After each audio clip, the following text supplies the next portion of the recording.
আমার প্রাণপ্রিয় ভাই ও বোনেরা, 5টা বড় বড় নদী ঘেরাও আমাদের এই এলাকা। চারদিকে শুধু পানি আর পানি, আর আমার পকেটে শুধু তালি আর তালি।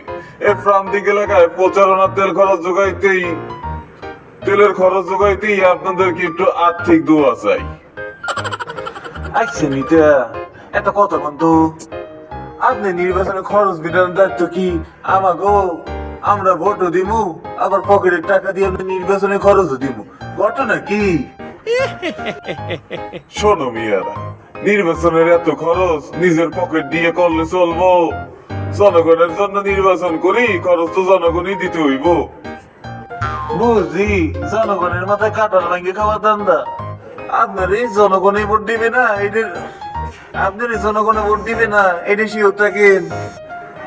আর ভোটে হারার পরে তো আপনার আর দেখা যাইব না। যুক্ত কমিয়া, দেশের এত বড় অনলাইন, দেশের এখন তো সবকিছু অনলাইনে হয়। কিউআর কোড দেবো নাকি বিকাশে পাঠাইবে? তা এইটা কি জনগণ সেবার শখ, নাকি নির্বাচনের আগে শেষবারের মতন একটু কালেকশন করিয়া নেবার ধান্দা? মানে ইনকামটা কি এবার শেষ কিস্তিতে সেরে নিচ্ছেন? শোনেন নেতা, জনগণ এখন আর আগের মতন বোকা নাই। এসব বাদ দিয়া রাস্তা মাপিয়েন।